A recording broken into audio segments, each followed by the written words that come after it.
May the Lord's name be glorified. ചില വർഷങ്ങളായി തന്നെ ഇവിടെ ഇങ്ങനെയൊരു കുടിവരവിന് വേണ്ടി ഇവിടെയുള്ള പ്രിയപ്പെട്ടവർ ആഗ്രഹിക്കുകയും പ്രാർത്ഥിക്കുകയും ചെയ്യുകയായിരുന്നു.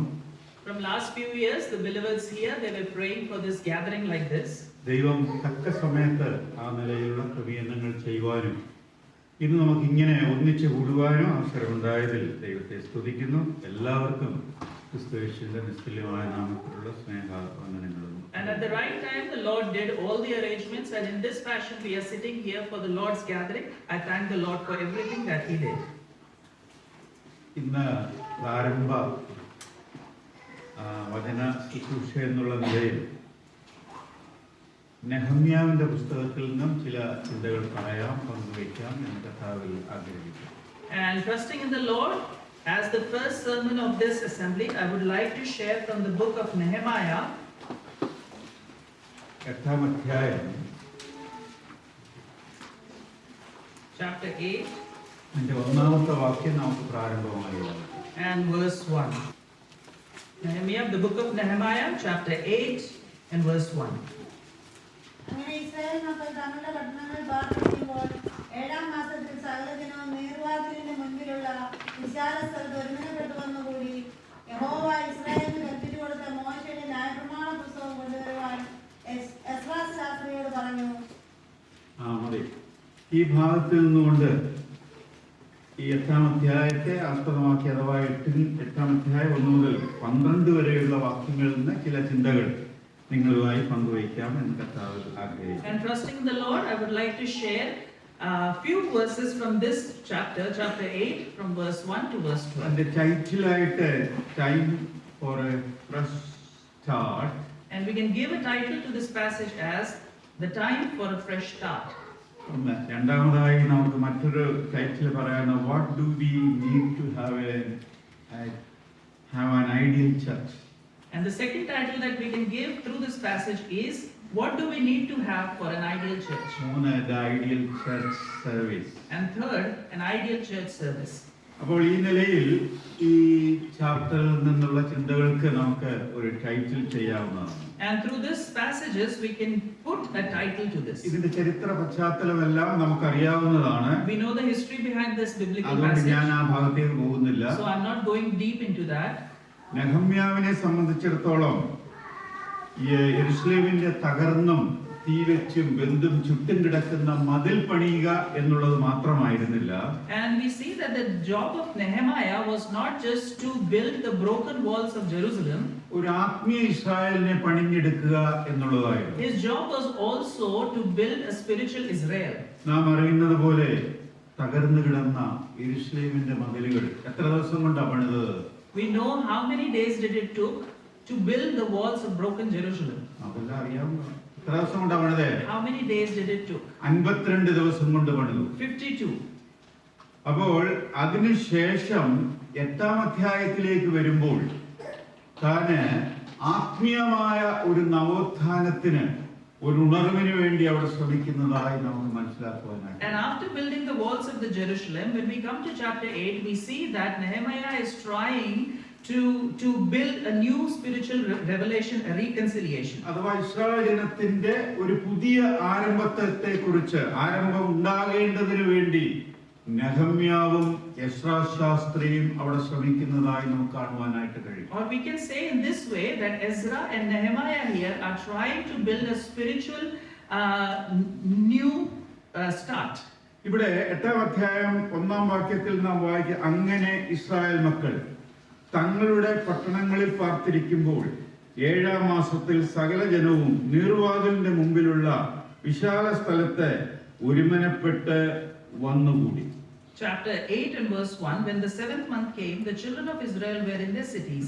Now all the people gathered together as one man in the open square that was in front of the water gate. അപ്പോൾ ഒന്നാമതായി പറയുവാനുള്ളത്, അവിടെ വന്നുകൂടിയ ജനം ഒരു മനസ്സുള്ളവരായി. The first thing that we learn from here is the people who gathered there were of one mind. They assembled as one man. They assembled as one man. ഇവിടെ എത്ര പേരുണ്ട്? ഒരു 19 പേരുണ്ടായിരിക്കാം. And here there would be 10-50 people here. വിവിധ പശ്ചാത്തലങ്ങളിൽ നിന്ന് കടന്നു വന്നവരാണ്. The people have come from different backgrounds. എന്നാൽ നാം യേശു കർത്താവിന്റെ നാമത്തിലാണ് ഇവിടെ കൂടുന്നത്. But we have gathered here in the name of Jesus Christ. ഒരേ ഒരു മനുഷ്യനായിട്ട് മാത്രമാണ് നമ്മെ ഇവിടെ കാണുന്നത്. And we have been seen as one man. എന്ന് പറഞ്ഞാൽ ഒരേ മനസ്സുള്ളവർ. Which means we are people of one mind. അങ്ങനെ അവർ 7-ാം മാസത്തിൽ അവര് ഒന്നിച്ചു കൂടി. And in the 7th month they gathered together. ഇസ്രായേലിനെ സംബന്ധിച്ചിടത്തോളം 7-ാം മാസത്തിന് വളരെ പ്രാധാന്യമുണ്ട്. When we talk about Israel, there is a great importance of the month, 7th month. നമ്മളിവിടെ 8-ാം മാസമായില്ലേ? We have gathered at the 8th അപ്പോ month. 7-ാം മാസത്തെ കുറിച്ച് പറയുമ്പോൾ അവരുടെ ജൂയിഷ് കലണ്ടറിലെ 1-ാമത്തെ മാസമാണ്. When we see Jewish calendar, for them the 7th month is considered as the first month for them. അഥവാ അതിനെ തീശറി മാസം എന്നാണ് പറയുന്നത്. This is also called as a month of Tishri. അത് നമ്മുടെ കലണ്ടർ വെച്ച് നോക്കുമ്പോൾ സെപ്റ്റംബർ ഒക്ടോബർ മാസമാണ്. But when we compare that with our calendar, that would be either a September or October month. എന്നാൽ ഇസ്രായേൽ ജനത്തിന്റെ സഭാ കലണ്ടറിൽ അത് 7-ാം മാസമാണ്. But when we see the calendar of the church, it is the 7th month for Israel. അതുകൊണ്ടാണ് 7-ാം മാസത്തിൽ എന്നിവിടെ And പറയുന്നത്. that is why it is said as the 7th month. അങ്ങനെ 7-ാം മാസത്തിലാണ് അവര് ഒന്നിച്ച് കൂടുന്നത്. And on the 7th month they gathered together. 7-ാം മാസത്തിന് വളരെ പ്രാധാന്യമുണ്ട്. There is a great importance of 7th month. അപ്പോൾ ഇസ്രായേൽ ജനത്തിന് വേണ്ടി വലിയവനായ ദൈവം 7 ഉത്സവങ്ങൾ നൽകി കൊടുക്കുകയുണ്ടായി. The great Lord gave 7 festivals to Israel. ഒന്നാമത്തെ ഉത്സവം ഏതാണ്? What was the first festival? ഏതാണ്?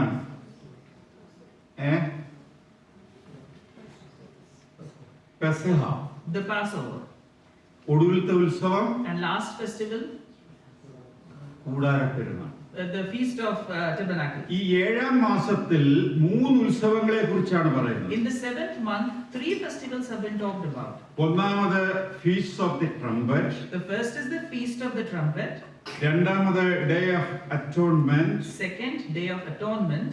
ഒടുവിലായി പറയുന്നതാണ് കൂടാരപ്പെരുന്നാൾ. And third, the last is the feast of tabernacle. അപ്പോൾ ഇസ്രായേൽ ജനത്തെ സംബന്ധിച്ചിടത്തോളം വളരെ സുപ്രധാനമായ ഒരു സമയത്താണ് ഈ നിലയിൽ ഒരു പുതിയ കുടിവരവ് അവിടെ ആരംഭിക്കുന്നത്. And when we see the life of Israel, we see that they gathered in a very important time of their lives.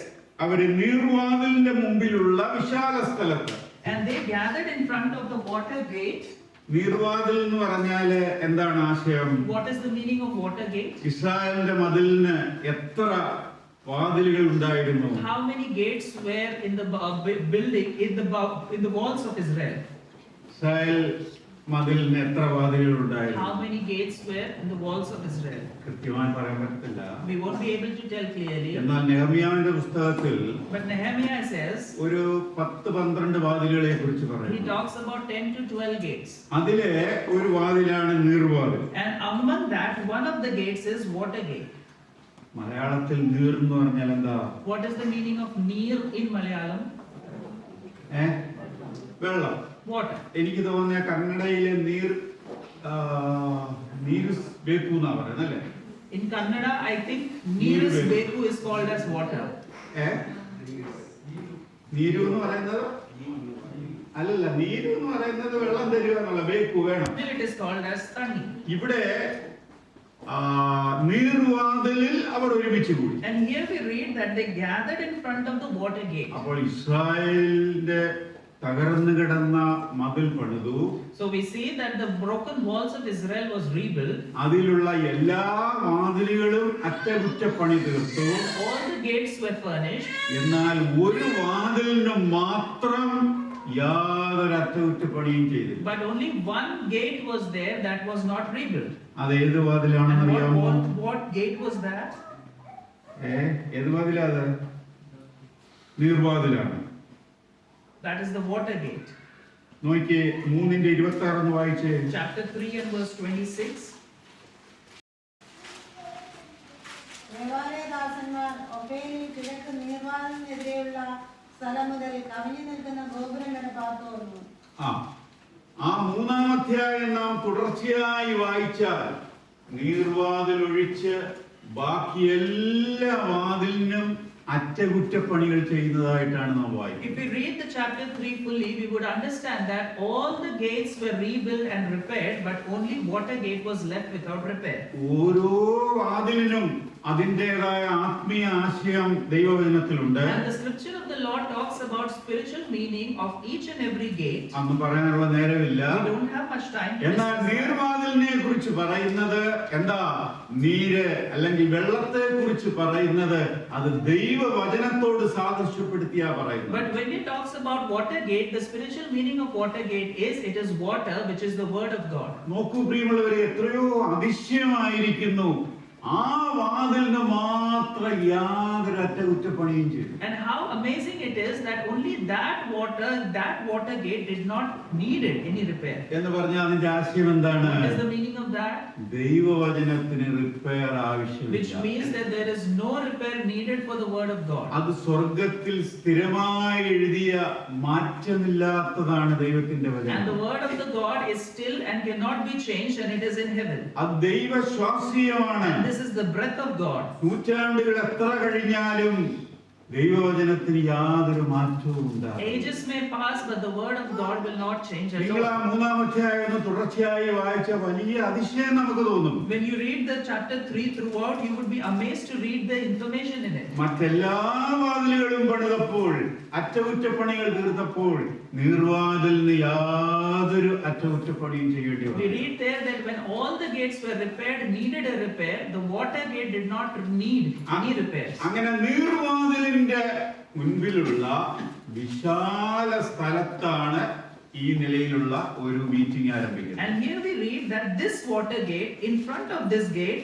this big gathering gathered. നമ്മൾ ഇവിടെ ഒരു മീറ്റിംഗ് ആരംഭിച്ചത് എന്തിന്റെ അടിസ്ഥാനത്തിലാണ്? We started a meeting here on the basis of what? എന്തിന്റെ അടിസ്ഥാനത്തിലാണ്? ദൈവവചനത്തിന്റെ അടിസ്ഥാനത്തിൽ മാത്രമാണ്. We have started this gathering on the foundation of the scripture of God itself. മറ്റൊരു സ്ഥാപിത താല്പര്യങ്ങളും നമുക്കില്ല. We did not have any other means.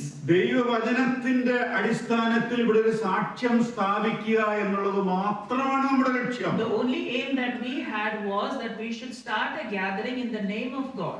നെഹമ്യാവ് നീർവാതിലിന്റെ മുൻപിലുള്ള വിശാല സ്ഥലത്ത് ഒരുമിച്ച് കൂടി. And Nehemiah gathered in front of the water gate. That's what we read here. വിശാല സ്ഥലത്തിനും വളരെ അർത്ഥമുണ്ട്. There is a importance for big place, big gatherings place as well. മലയാളത്തിൽ പറയാറുണ്ട് മൈതാൻ മൈൻഡഡ്. മൈതാനം എന്ന് പറഞ്ഞാൽ അറിയാമോ? Big ground. Big ground. In Malayalam it is said as big ground. എന്ന് പറഞ്ഞാൽ നമ്മുടെ ഹൃദയവും വിശാലമായിരിക്കണം. Which means that our heart should also be big.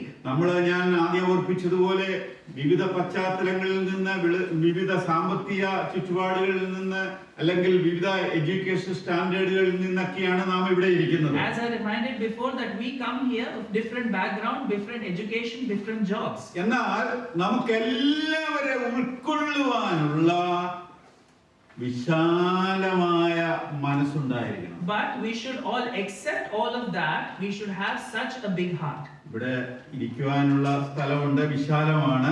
We have enough space to sit here because we have a big space. അതുപോലെ തന്നെ അതിനുപരിയായി ഇതിന്റെ ചുമതലപ്പെട്ടവർക്ക് എല്ലാവരെയും ഉൾക്കൊള്ളുവാനുള്ള വിശാലമായ മനസ്സുണ്ടായിരിക്കണം. And more than that, the people who are here should have a big heart to include everyone in their heart. ഇത് ഞാൻ തമാശ പറഞ്ഞതല്ല. നോക്കിയേ, 2 കൊരിന്ത്യർ 6 2 Corinthians chapter 6. ഒന്നുകൂടെ വായിച്ചു. 2 കൊരിന്ത്യർ 6:11-13. 2 Corinthians chapter 6 verse 11 to 13.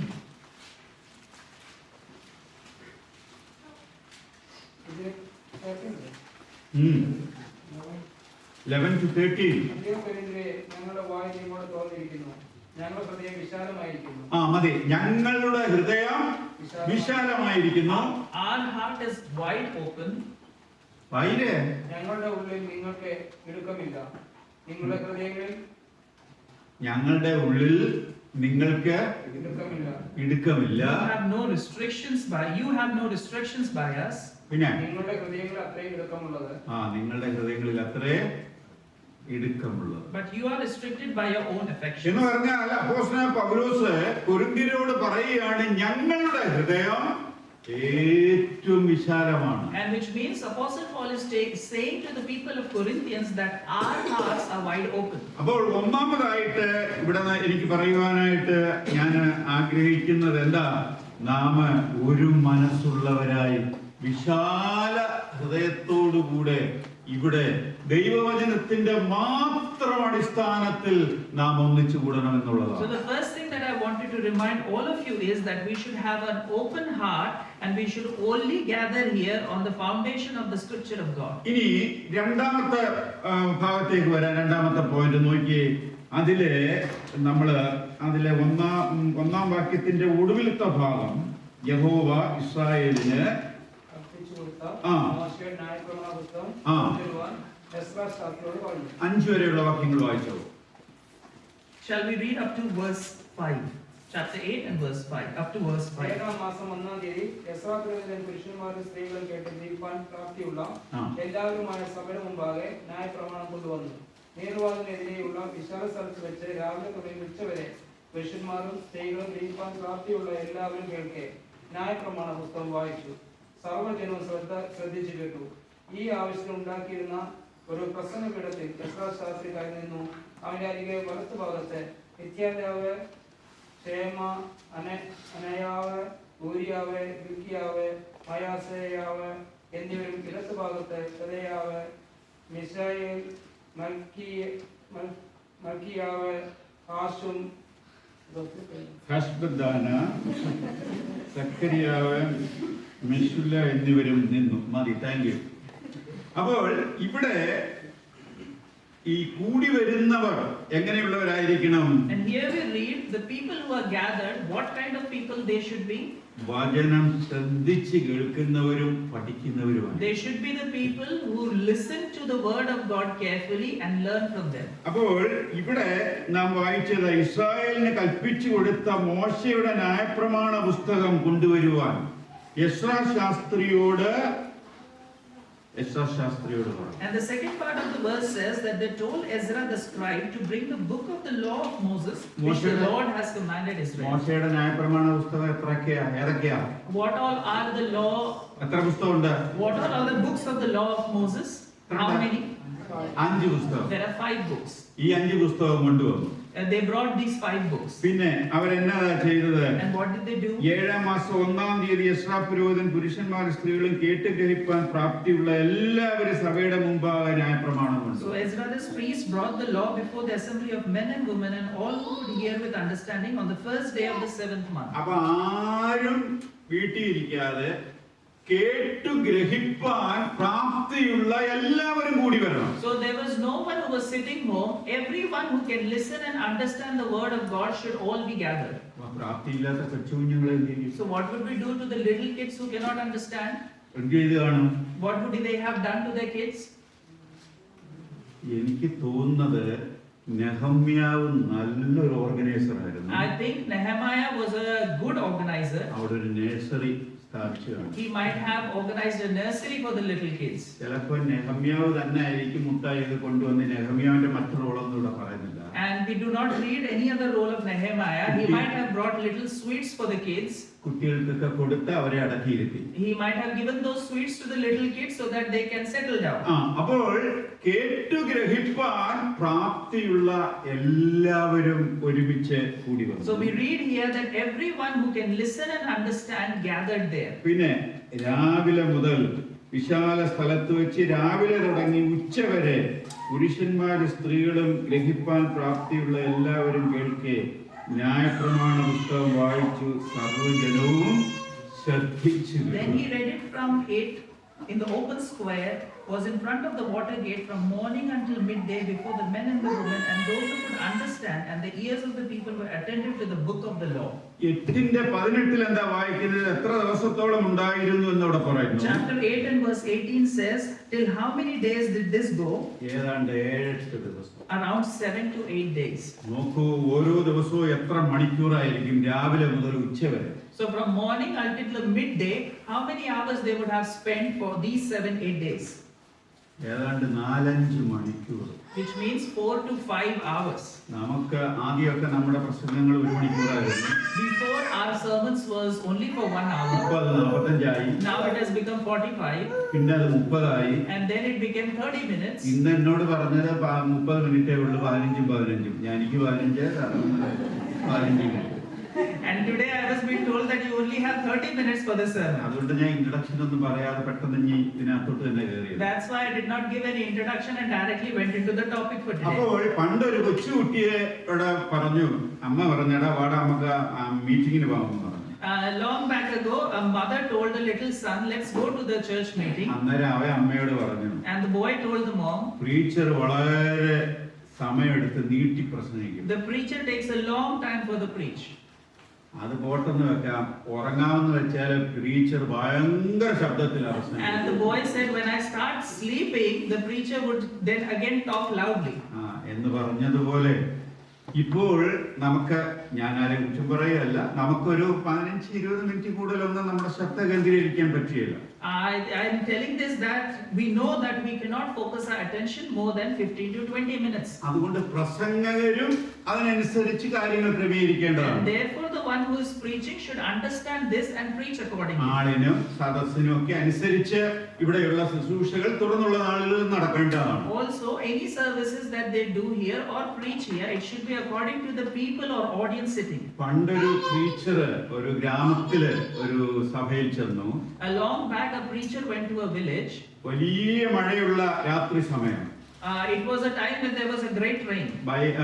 At night. ഈവനിങ്ങിലെ ബൈബിൾ സ്റ്റഡിക്കായിരുന്നത്. He went for an evening Bible study. അവരെല്ലാം കൃഷിക്കാരാണ് ആ ഏരിയയിലുള്ളത്. They were all farmers in that area. ഒരേ ഒരു വിശ്വാസി മാത്രമേ. There was only one believer there. അപ്പോൾ ഈ പ്രീച്ചർ കൃഷിക്കാരനോട് ചോദിച്ചു, The preacher asked this farmer, താങ്കള് പശുക്കൾക്ക് തീറ്റയുമായി പോകുമ്പോൾ അവിടെ ഒരു പശുവേ ഉള്ളൂ എങ്കിൽ അതിന് തീറ്റ കൊടുക്കത്തില്ലയോ എന്ന് ചോദിച്ചു. he told them that when you take food to feed the cows, if there is only one cow, will you not feed it? കൃഷിക്കാരൻ പറഞ്ഞു തീർച്ചയായും കൊടുക്കും. And the farmer said, yes, I will feed the cow. അതുകൊണ്ട് കുഴപ്പമില്ല, നമുക്ക് യോഗ ആരംഭിക്കാം. And so he said, okay, then we should start the meeting. അങ്ങനെ യോഗം ആരംഭിച്ചു. And that way they started a meeting. Teacher 1 മണിക്കൂർ തകർത്ത് പ്രസംഗിച്ചു. That preacher 1 hour he preached. അതെല്ലാം കഴിഞ്ഞ് തീർന്നപ്പം ആ കൃഷിക്കാരൻ ടീച്ചറോട് പറഞ്ഞു, And when everything was finished, the farmer told the preacher, ഞാൻ തൊഴുത്തി ചെല്ലുമ്പോഴേ when I go to the fields, ഒരു പശുവേ ഉള്ളെങ്കിൽ even if there is only one cow, അതിന് മാത്രമുള്ള തീറ്റയെ കൊടുക്കും. I will only give that much food to that one cow that it needs. ഒരു 19 പശുവിന്റെ തീറ്റ എന്റെ മുന്നിലിട്ട് കൊടുക്കും. I will not put 50 or 60 food for 50 or 60 cows for one cow. എന്ന് പറഞ്ഞതുപോലെ In the same way, പ്രസംഗകരും അതുപോലെ കേൾവിക്കാരും എല്ലാവരും ആ നിലയിൽ ശ്രദ്ധിക്കുകയും സൂക്ഷിക്കുകയും ചെയ്യേണ്ടതാണ്. in the same audience, and the audience should also listen to them. In that way you should provide the service. അവര് വളരെ ശ്രദ്ധിച്ചു കേട്ടു എന്ന് നാം അവിടെ വായിക്കുന്നു. And here we read that they all attentively listened. മാത്രമല്ല അവിടെ ഉള്ള മറ്റൊരു പ്രത്യേകത നാം ശ്രദ്ധിക്കേണ്ടതാണ്. We also see another thing here. ഈ ആവശ്യത്തിന് വേണ്ടി അവർ പ്രസംഗപീഠം തന്നെ ഉണ്ടാക്കി. And they made a public place for preach for this itself. അപ്പൊ ഈ പുൾപിറ്റ് എന്ന് പറയുന്നത് ഇന്നും ഇന്നലെ ഒന്നും തുടങ്ങിയതല്ല. So this pulpit hasn't started today or tomorrow. അത് മാത്രമല്ല, ആ പുൾപിറ്റ് എന്ന് പറയുന്നത് നല്ല ബലത്ത പുൾപിറ്റാണ്. And that pulpit or platform was a strong platform. നല്ല നമ്മുടെ ജിജി പറഞ്ഞതുള്ള കട്ടിയുള്ള പേരുകളുള്ള 13 പേര് അതിന്റെ അടുത്ത് നിൽക്കണം. And as Brother Gigi was reading through the 13 people's name, such people should stand among that platform. അപ്പോൾ ഇവിടെ എസ്രാ ശാസ്ത്രിയുടെ കൂടെ 13 പേരെ കുറിച്ച് അവിടെ പറയും. And here we read about Ezra and also the 13 people mentioned here. അവരെ എന്തിനാണ് അവിടെ നിർത്തി, അവരുടെ ശുശ്രൂഷ എന്താണെന്ന് പറയുന്നത്. It doesn't say what was the service, why they were standing there. ഞാൻ ആലോചിക്കുന്നത് മാരാമൺ കൺവെൻഷന്റെ കൂട്ട് ചിലപ്പോൾ അവരെ ഇങ്ങനെ നിർത്തി വലിയൊരു ജനക്കൂട്ടം അവിടെ കൂടിയിരിക്കുന്നേ. എനിക്ക് തോന്നുന്നു ചിലപ്പോൾ ഏറ്റു പറയാൻ വേണ്ടിയായിരിക്കാം. And I think that as we do see in Maraman Convention, because it's a big gathering, they might have kept there so that people can talk to them. കൃത്യമായി നമുക്ക് അതിനെക്കുറിച്ച് പറയുവാനായിട്ട് But we കഴിയും. do not know what was their service. എന്നാൽ അവിടെ പറയുന്ന ഒരു പ്രത്യേക വാക്യം, ഒരു ഭാഗം നാം ഒന്ന് ശ്രദ്ധിക്കേണ്ടതാണ്. 5-ാമത്തെ വാക്യം, But there is a particular thing mentioned in verse 5. 3-ാമത്തെ പോയിന്റ്. The third point. എന്താ 5-ാമത്തെ വാക്യം? What does verse 5 says? സകല ജനം കാങ്കെ ആ. വിടർത്തി ആ അവൻ സകല ജനത്തിനും മീതെ ആ മതി. അവൻ സകല ജനത്തിനും മീതെയായി. For he was standing above all the people. അവിടെയുള്ള ആശയം എന്താണെന്ന് അറിയാമോ? What do you understand by this? ദൈവവചനം പ്രസംഗിക്കുന്നവരും ദൈവമക്കളും സർവ്വജനത്തിനും മീതെയാണ്. Which means the people who share the word of the Lord and the people of God, they are above all other people. ഇവിടെ ഇങ്ങനെ ഒരു കൂടിവരവ് ആരംഭിച്ചപ്പോൾ പ്രിയമുള്ളവരെ ശ്രദ്ധിക്കേണ്ട ഒരു വിഷയം എന്താ? നമ്മെ എല്ലാവരും ഇനി വീക്ഷിക്കുവാനായിട്ട് ശ്രമിക്കും. And when we started a gathering here, everyone, all of us who are gathered here should understand that people will start ignoring you. നമ്മുടെ വാക്കുകളും നമ്മളെ ശ്രദ്ധിക്കാൻ തുടങ്ങും. People will start attending to you. നമ്മുടെ വാക്കുകളും പ്രവൃത്തികളും എല്ലാം നാം വളരെ സൂക്ഷിക്കേണ്ടതാണ്. Therefore, we should be careful of what words we use, of what actions we do. കാരണം നാം സർവ്വജനത്തിനും മീതെയാണ്. Because we are above all people. മാത്രമല്ല ലോകം നമ്മെ മാനിക്കുന്നില്ല എങ്കിലും ദൈവം നമ്മെ And മാനിക്കുന്നു. not only that, if people in the world do not respect you, the Lord will honor you. ദൈവത്തിന്റെ മുമ്പിൽ നാം ആരൊക്കെയാണ്? നാം വീണ്ടെടുക്കപ്പെട്ടവരെ രാജകീയ പുരോഹിത ഗണമാണ്. In front of the sight of the Lord, we are the people redeemed by God. We are the royal priesthoods of അപ്പോൾ ഒരു God. കാര്യം നാം പ്രത്യേകം ഓർക്കണം.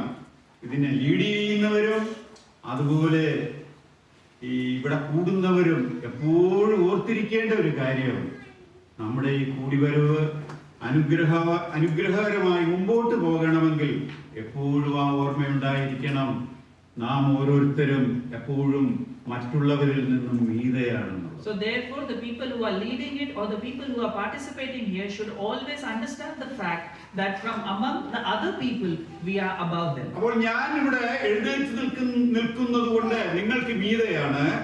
If I am standing here and preaching the word of God, I am above you. നിങ്ങൾ എല്ലാവരും എന്നെ And ശ്രദ്ധിച്ചുകൊണ്ടിരിക്കുകയാണ്. so you should all listen. You are all listening to me. അതുകൊണ്ട് എപ്പോഴും നാം വളരെ സൂക്ഷ്മതയോടെ നമ്മുടെ ജീവിതങ്ങളെ നയിച്ചില്ല എങ്കിൽ പലപ്പോഴും പലരുടെയും കുറ്റങ്ങളും കുറവുകളും ഒക്കെ നമ്മിൽ നിന്ന് ചികഞ്ഞെടുത്ത് അത് വലുതാക്കി വലിയ വിഷയങ്ങൾ ഉണ്ടാക്കാനുള്ള സാധ്യത. So therefore, if we are not carefully leading our life, people may see the faults in our life and they may point it to us. അതുകൊണ്ട് നാം എപ്പോഴും സൂക്ഷ്മതയോടെ മുമ്പോട്ട് And പോകേണ്ടതാണ്. therefore, let us carefully lead our lives. Ezra സർവ്വജനത്തിനും മീതെ ആയി. Ezra, he was standing above all the people. ഇനി അടുത്ത പോയിന്റിലേക്ക് വരാം. 6-ാമത്തെ വാക്യം. Verse 6. 6-ാമത്തെ വാക്യം നമുക്കൊന്ന് വായിക്കാം. Let us read verse 6. മഹാദൈവമായ ആ. യഹോവയെ സ്തുതിച്ചു. ആ. ജനമൊക്കെ കൈ ഉയർത്തി ആ. ആമേൻ ആമേൻ എന്ന് പ്രതിവചനം പറഞ്ഞ് സാത്താനവനെ നമസ്കരിച്ചു. മതി. ഇവിടെ എസ്രാ തുടർന്ന് അടുത്തത് ആരാധിക്കുന്ന ഒരു കൂട്ടം. And here we see Ezra with the people worshipping. വളരെ ഹൃദയം തുറന്ന് ആമീനും ഹല്ലേലൂയ സ്തോത്രവും പറഞ്ഞ് ആരാധിക്കുന്ന ഒരു കൂട്ടം. And we see a gathering who is opening up their heart and saying Amen, Amen and worshipping. ജനമൊക്കെ കൈ ഉയർത്തി ആമേൻ ആമേൻ എന്ന പ്രതിവചനം പറഞ്ഞു വണങ്ങി സാഷ്ടാംഗം വീണ് ദൈവത്തെ Then നമസ്കരിച്ചു. all the people answered Amen, Amen while lifting up their heads, and they bowed their heads and worshipped the Lord with their faces to the ground. ഈ ആമേൻ ആമേൻ എന്നുള്ളത് ഈ നെഹമ്യാവിന്റെ പുസ്തകത്തിൽ പലയിടത്ത് വരുന്നുണ്ട്. In the book of Nehemiah, we read the word Amen, Amen repeated. അതുകൊണ്ട് നാം സ്തോത്രം ചെയ്യുമ്പോൾ നാം എല്ലാവരും ശ്രദ്ധിച്ചു കേട്ട് ആമേൻ പറയേണ്ടിടത്ത് ആമേൻ പറയണം. So when we offer thanksgiving to the Lord, we should hear it attentively and we should say amen where it is had to be said. സ്തോത്രം പറയേണ്ടിടത്ത് സ്തോത്രം പറയുക തന്നെ വേണം. Where you have to praise, you should praise the Lord. എന്നാൽ ഒരു കാര്യം നാം ഓർക്കണം, വളരെ ഉച്ചത്തിൽ അല്ലെങ്കിൽ സ്തോത്രം ചെയ്യുന്നവർക്ക് ഒരു ശല്യമായി പറയരുത്. So, but you should also remember that you should not say praise in such a way that it becomes annoying to the others. കർത്താവ് നമ്മെ കുറിച്ച് ആഗ്രഹിക്കുന്ന അതാണ്. നാം എന്ത് ചെയ്യണം? ഒരാൾ സ്തോത്രം ചെയ്യുമ്പോൾ ആ ഭാഗം നാം വളരെ ശ്രദ്ധിച്ചിരിക്കും. സ്തോത്രം പറയേണ്ടടുത്ത് സ്തോത്രം പറയണം, ആമേൻ പറയേണ്ടടുത്ത് ആമേൻ പറയണം. And when someone is offering a thanksgiving prayer, we should listen attentively. Where we have to praise God, we should pray with the person. Where we have to say thanks to the Lord, we have to listen attentively and thank the Lord. നമ്മെ represent ചെയ്താണ് ഒരാൾ സ്തോത്രം ചെയ്യുന്നത്. The person who offers the thanksgiving prayer represents us all. അതുകൊണ്ട് നാം അതിൽ പങ്കെടുക്കേണ്ടതാണ്. So we should participate with him. നാം സ്തോത്രം ചെയ്യേണ്ടതാണ്. We should pray and thank. പണ്ട് സമുദായത്തിൽ പോകുമ്പോൾ ഞങ്ങളെ യാക്കോബക്കാരായിരുന്നു. When I was going to the other denomination, we were from Jacobite അപ്പോൾ denomination. നമുക്ക് ഈ ആമേൻ എന്ന് പറഞ്ഞാൽ എന്തുവാണെന്ന് അറിയത്തില്ല. We did not know what is the meaning of the word amen. കൂടെ ആമേൻ കുരിയലായുസോ എന്ന് പറയുമ്പോൾ ആ മീൻ എന്നാ ഞാൻ കേൾക്കുന്നത്. അപ്പൊ ഞാൻ അവിടെ ഇരുന്നുകൊണ്ട് പെയ്യെ പറയാ ആ മീൻ കൊണ്ടുപോയി. And when they used to say amen in Malayalam, I used to think that it is called as a fish. നമ്മൾ ചിരിക്കൊന്നും വേണ്ട, നമ്മുടെ ആമീൻ എന്തിനും പൂച്ചോണ്ടുപോയി.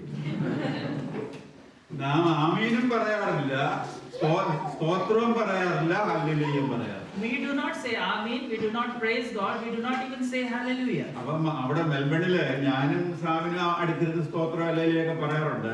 And in Melbourne Assembly, I and Sabin used to sit together and say praise and we thank. അപ്പൊ ഞാനും ഇടക്കിടയ്ക്ക് പറയാറുണ്ട്. And I also used to say this. അതുകൊണ്ട് നമ്മൾ ഇവിടെ ഉള്ളവര് തീർച്ചയായും ആമീൻ പറയേണ്ടത് ആമീൻ പറയുകയും സ്തോത്രം ചെയ്യേണ്ടത് സ്തോത്രം ചെയ്യുകയും So the ചെയ്യണം. people in here who have gathered should say amen where it is needed, where we should praise God when it is needed. ഇവിടെ സാഷ്ടാംഗം വീണ് ദൈവത്തെ നമസ്കരിച്ചു ആരാധിച്ചു എന്നാണ് നാം Here it വായിക്കുന്നത്. is written that they bowed their heads down and their faces down and they worshiped the Lord. അവർ അക്ഷരാർത്ഥത്തിൽ തന്നെ എന്ത് ചെയ്തു?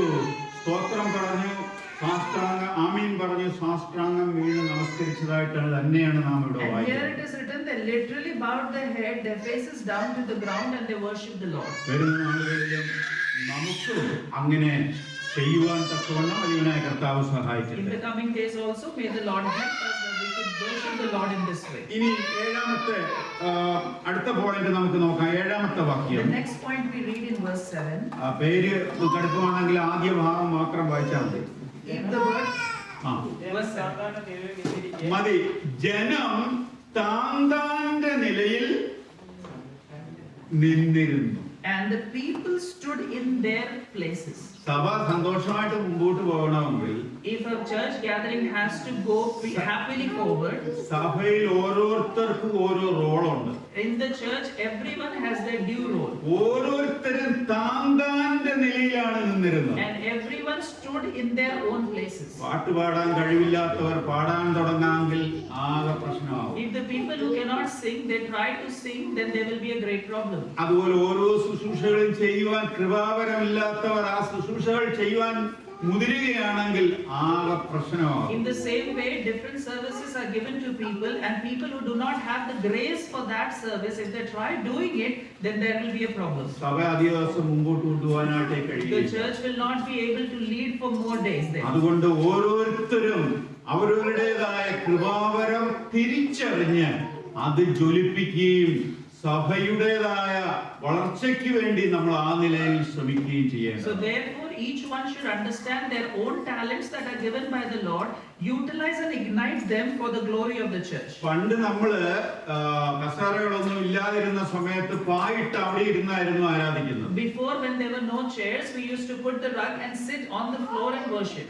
പായിടുന്നതിനും എന്താ വേണം? ഒരു കൃപാവരം വേണം. And to put that rug, there should be a grace given to someone. അല്ലാത്തവര് പായിട്ടാ തീർച്ചയായും ഒന്ന് ആരെങ്കിലും തെറ്റി വീഴും. And if someone else put that rug, someone will slip and fall. അതുകൊണ്ട് നമ്മുടേതായ കൃപാവരം തിരിച്ചറിഞ്ഞ് താന്താന്റെ നിലയിൽ തന്നെ ഓരോരുത്തരും നിൽക്കേണ്ടതാണ്. Therefore, we have all given the talents. We should understand our talents and work accordingly. ഇവിടെയും ഒരു 13 പേരെ കുറിച്ചാണ് പറയുന്നത്. And here 13 people are ഈ mentioned. 13 പേരുടെ റോൾ എന്താണെന്ന് അവിടെ And പറയുന്നു. what are the roles of these 13 people here? എന്തായിരുന്നു അവരുടെ role? What were their roles?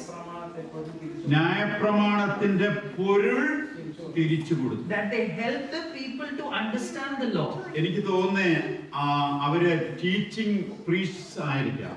They could be teaching preachers. Ezra ശാസ്ത്രിയെ സഹായിക്കുന്നതിന് വേണ്ടിയുള്ള പ്രീസ്റ്റുകളായിരിക്കാം. They could be priests who would help Ezra. അപ്പോൾ ഒരു സഭയിൽ ഒരു പ്രസംഗകൻ മാത്രം പോരാ എന്ന് പറഞ്ഞാൽ ദൈവവചനം ശരിയായി പഠിക്കുകയും എല്ലാവരും പഠിക്കുകയും അത് വിഭജിച്ചു കൊടുക്കുവാനുള്ള കഴിവുള്ളവരായി കാലാന്തരത്തിൽ തീരേണ്ടതാണ്. And therefore in a church there should not be just one person who would preach, but there should be many people who understand the scripture and also help people understand the same. നമ്മുടെ സഭ എന്ന് പറയുന്ന pastor oriented church അല്ല. Our churches are not pastor oriented pastor churches. മാത്രം one man ministry ചെയ്യുകയല്ല. We do not do one man ministry wherein just one pastor do the പണ്ട് ministry. നമ്മുടെ സഭകളെ കുറിച്ച് പറഞ്ഞാൽ 10 പേര് കൂടിയാൽ 10 പേർക്കും നല്ല വചന നിശ്ചയമുള്ളവരായിരുന്നു. And before, when we used to gather, if there are 10 people in the church, 10 people had sound understanding from the word. അതുപോലെ തന്നെ നാം മുമ്പോട്ട് In the same way, we should also have ഇനി to go forward. അടുത്ത 9-ാം വാക്യത്തിന്റെ ഒടുവിലത്തെ വാക്യം ഒന്ന് വായിക്കാൻ ശ്രമിക്കാം. ന്യായപ്രമാണ വാക്യങ്ങളെ കേട്ടപ്പോൾ ആ. കരഞ്ഞുപോയിരുന്നു. ന്യായപ്രമാണം വായിക്കുകയാണ്. എപ്പോൾ മുതൽ? രാവിലെ മുതൽ ഉച്ചവരെ പുസ്തകം വായിക്കുകയാണ്. What they are doing, they are reading the law of the Lord from morning till midday. ദൈവവചനം വായിച്ചപ്പോൾ ജനമെല്ലാം എഴുന്നേറ്റു. And when the word of the Lord was read, all the people stood.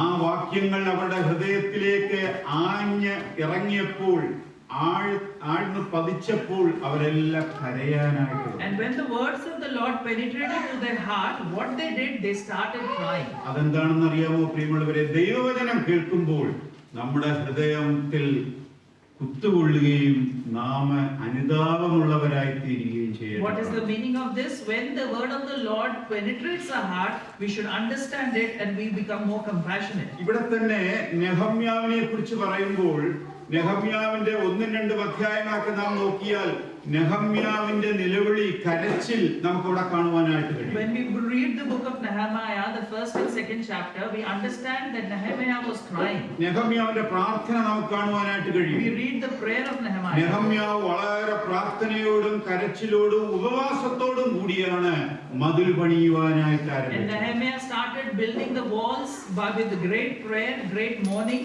and great fasting. നിങ്ങൾ 2-ാം അധ്യായത്തിലേക്ക് വന്നാൽ നെഹമ്യാവ് മതിൽ പണിയുവാൻ പോകുന്നതിന് മുമ്പ് 3 വാതിലിന്റെ അടുത്തേക്ക് പോകുന്നതായിട്ട് നാം കാണുന്നു. When you go through chapter 4, there you would read that Nehemiah, before repairing the wall, he went close to 3 walls. അതിലെ 13-ാം വാക്യത്തിൽ നാം ഇങ്ങനെയാണ് വായിക്കുന്നത്. നെഹമ്യാവ് രാത്രിയിൽ ഒന്നാമത് ഇവിടെ പോയി, താഴ്വര വാതിലിൽ പോയി. Chapter 2 verse 14. 2 verses 13.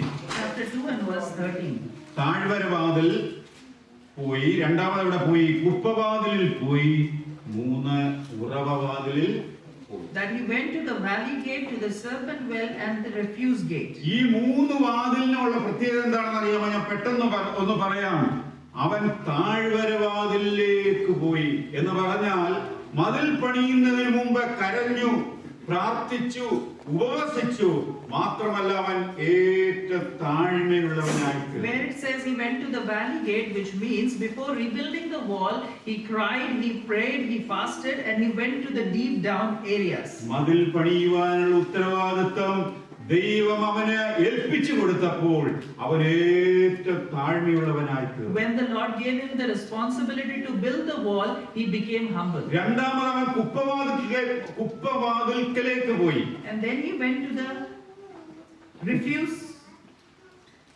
കുപ്പവാതിൽ എന്ന് ഇംഗ്ലീഷിൽ പറയുന്നേ ഡെൻവാതിലോ? Dung, serpent well. Dung gate. എന്ന് പറഞ്ഞാൽ കുപ്പകൾ കൂട്ടിയിടുന്ന സ്ഥാനം. And then he went to the dung gate, the place where the dung was put. എന്ന് പറഞ്ഞാൽ തന്റെ ജീവിതത്തിലെ കുപ്പകളെല്ലാം മാറ്റി അവൻ പറയുന്നുണ്ട് അവനിൽ പാപമൊന്നും തന്നെ കുറിച്ച് പറയുന്നില്ല. എന്നാൽ ഇസ്രായേൽ ജനത്തിന്റെ പാപം ഏറ്റുപറഞ്ഞ് കരഞ്ഞ് ശേഷമാണ് താൻ മതിൽ പണിയുവാനായി. Which means he took all the dung of his life about the Israel, their sin and everything that they did, and then he started rebuilding the wall. 3:14 വാക്യത്തിൽ താൻ ഉറവവാതിൽക്കലേക്ക് പോയി. And verse 14 says he in the end went to the fountain gate. ഉറവ എന്ന് പറയുന്നത് എന്താണെന്ന് അറിയാമോ? പരിശുദ്ധാത്മാവിന്റെ നിറവിനെ കുറിച്ചാണ് പറയുന്നത്. What is meaning of the fountain gate? It signifies that it is the anointing of the Holy Spirit. അപ്പോൾ മതിൽ പണിയുന്നതിന് മുമ്പ് അവൻ എന്തൊക്കെ ചെയ്തു? അവൻ താന് താഴ്വരവാതിൽക്കലേക്ക് പോയി. So before rebuilding the wall, what he did, first he went to the deep valleys. 2 അവൻ ശുദ്ധീകരണം പ്രാപിച്ചു. Secondly, he got purified. 3 അവൻ പരിശുദ്ധാത്മാവിന്റെ നിറവ് പ്രാപിച്ചു. And then he got the fulfillment of the Holy Spirit. പരിശുദ്ധാത്മാവിന്റെ നിറവ് പഴയ നിയമത്തിലുണ്ടോ എന്ന് ചോദിച്ചാൽ ഓരോ ശുശ്രൂഷകൾ ചെയ്യുന്നതിന് വേണ്ടി പരിശുദ്ധാത്മാവിന്റെ അഭിഷേകം നൽകപ്പെടുന്നതായിട്ട് നമുക്ക് പഴയ നിയമത്തിൽ കാണാം. In the Old Testament we read that the people to do their due service received the anointment of the Holy Spirit in their own times. തുടർന്ന് നമുക്ക് കാണുവാനായിട്ട് കഴിഞ്ഞാൽ അതിന്റെ ഫലമായിട്ടാണ് ദൈവത്തിങ്കിൽ നിന്ന് ശക്തി പ്രാപിച്ചിട്ടാണ് അവൻ മതിൽ പണിയുവാനായിട്ട്. And we see that after receiving the power from God, he started rebuilding the walls. അവന്റെ കരച്ചിൽ അത് പടർന്നു ആരിലേക്ക്? ഇസ്രായേൽ ജനത്തിലേക്ക്. ന്യായപ്രമാണം അവർ വളരെ ശ്രദ്ധിച്ചു കേട്ടു. ന്യായപ്രമാണം കേട്ട് കഴിഞ്ഞപ്പോൾ അവർ കരയുവാനായിട്ട് തുടങ്ങി. And his cry was spread to the Israelites when he shared the word of God with them. The Israelites heard it, and Israelites also started crying. അപ്പോൾ നെഹമ്യാവ് പറയുന്ന യശോശാസ്ത്രി പറയുന്ന ഒരു ഭാഗമുണ്ട്. ഇന്ന് ദൈവം നമുക്ക് അനുഗ്രഹിച്ചു നൽകിയ ദിവസമാണ്, ഇന്ന് നാം നിലവിളിക്കേണ്ട എന്ന് പറഞ്ഞ് അവരെ ആശ്വസിപ്പിക്കുന്നതായിട്ട് നമുക്കിവിടെ കാണുവാനായിട്ട് കഴിയും. When they started crying, we see there that Ezra is telling the people of Israel that this day has been blessed by God. There is no need to mourn. 10 വാക്യം വായിരേ. Verse 10.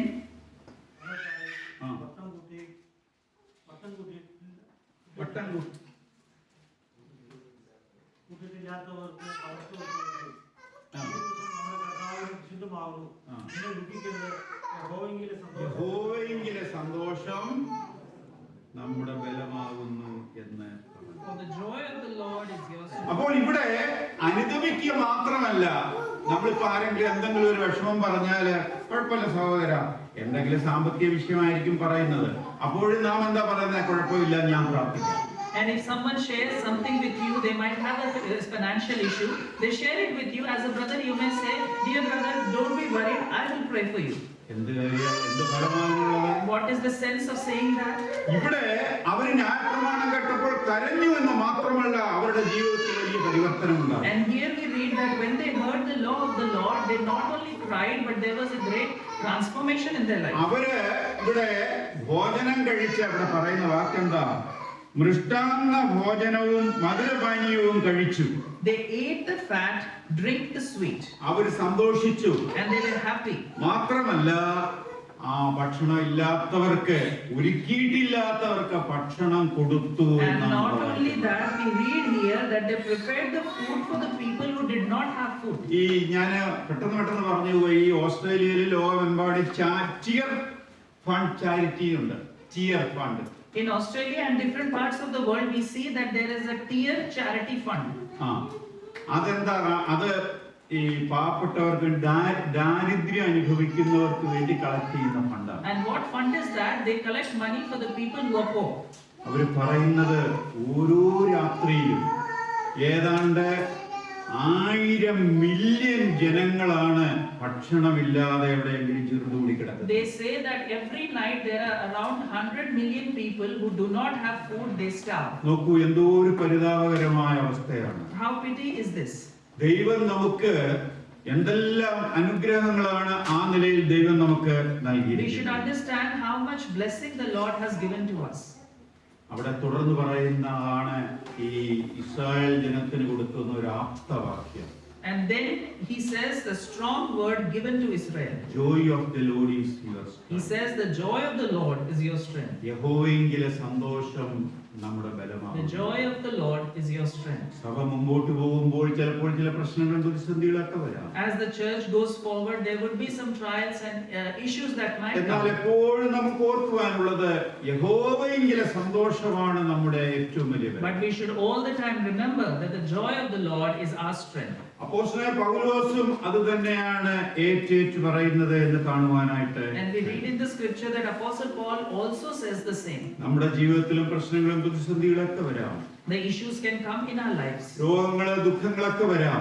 Sickness and sadness can come into our എന്നാൽ lives. അവിടെ എല്ലാം നമ്മെ ഉറപ്പിച്ചു നിർത്തേണ്ടത് പ്രധാനപ്പെട്ട കാര്യം യഹോവയെങ്കിലെ സന്തോഷമാണ്. But in all those situations, that one thing that should keep us firm is the Lord, the strength, the joy of the Lord. എന്തെല്ലാം വന്നാലും ഏതെല്ലാം വിഷയങ്ങളിലൂടെ കടന്നുപോയാലും യഹോവയെങ്കിലെ സന്തോഷമാണ് നമ്മുടെ ഏറ്റവും വലിയ സന്തോഷമെങ്കിൽ ഒരിക്കലും നാം പതറിപ്പോവേണ്ടതായിട്ട് വരികയില്ല. Through whatever situation we may go through whatever happens with us, if the joy of the Lord is our strength, then nothing will happen to അല്ലെങ്കിൽ us. നാം തളർന്നു പോകും. Otherwise, we will get weakened. അപ്പോസ്തലനായ പൗലോസ് പറയുന്നുണ്ട്, കർത്താവിൽ എപ്പോഴും സന്തോഷിപ്പീൻ എന്ന് ഞാൻ പിന്നെയും പറയുന്നു. Apostle Paul says, rejoice in the Lord, and again I say rejoice. പിന്നെയും പറയുന്നുണ്ട്, എന്നെ ശക്തനാക്കുന്നവൻ മുഖാന്തരം ഞാൻ സകലത്തിനും And മതിയാകും. then he says again that I can do anything in him who gives me the strength. ഞാൻ ഇവിടെ അവസാനിപ്പിക്കുക. And I would like to conclude ഞാൻ here. പറഞ്ഞു ഒന്ന് കൺക്ലൂഡ് ചെയ്യുക. I would like to conclude അവിടെ here.